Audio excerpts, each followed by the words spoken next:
സ്വരലയ സമന്വയം 2025 നൃത്ത സംഗീതോത്സവം ഇന്ന് സമാപിക്കും. 10ാം ദിന പരിപാടി CPIM general secretary MA baby ഉദ്ഘാടനം ചെയ്തു. മാനവികതയുടെയും ഒരുമയ്ക്ക് സാംസ്കാരിക ഇടപെടലുകൾ അനിവാര്യമാണെന്ന് MA ബേബി പറഞ്ഞു. സംഗീത സ്വരമാധുര്യം തീർത്തും കലയുടെ ചിലങ്കയണിഞ്ഞും പാലക്കാടിന്റെ ആസ്വാദന ഹൃദയം കവർന്ന സ്വരലയ സമന്വയം ഇന്ന് സമാപിക്കും. 10ാം ദിന പരിപാടിയുടെ ഉദ്ഘാടനം CPIM general secretary MA baby നിർവഹിച്ചു. സംഗീതത്തിന് ഭാഷയും ദേശവും ഇല്ലെന്ന് CPIM general secretary MA baby പറഞ്ഞു. നമ്മളിപ്പോൾ ബിഥോവൻ്റെയും മൊസാട്ടിൻ്റെയും ഒക്കെ സംഗീതം ആസ്വദിക്കുന്ന ഒരുപാട് പേര് ഇവിടെ ഉണ്ടാവും. നമ്മൾ മനസ്സിലാക്കേണ്ട ഒരു കാര്യം, ശാസ്ത്രീയ സംഗീതം ലോകമെമ്പാടും വികസിച്ചത് ഏതാണ്ട് സമാനമായ നൂറ്റാണ്ടുകളിലാണ്.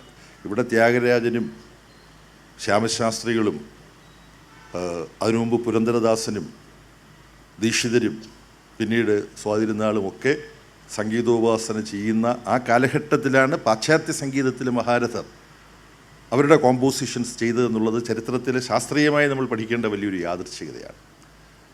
ഭാഷ കൊണ്ട് വേർതിരിക്കാതെ, ദേശങ്ങൾ കൊണ്ട് വേർതിരിക്കാതെ സഞ്ചരിക്കാൻ കഴിയുന്ന, ആസ്വാദകരെ സൃഷ്ടിക്കാൻ കഴിയുന്ന മനുഷ്യൻ്റെ സർഗവൈഭവത്തിൻ്റെ ഏറ്റവും വിസ്മയമായ ആവിഷ്കാര രൂപമാണ് സംഗീതം.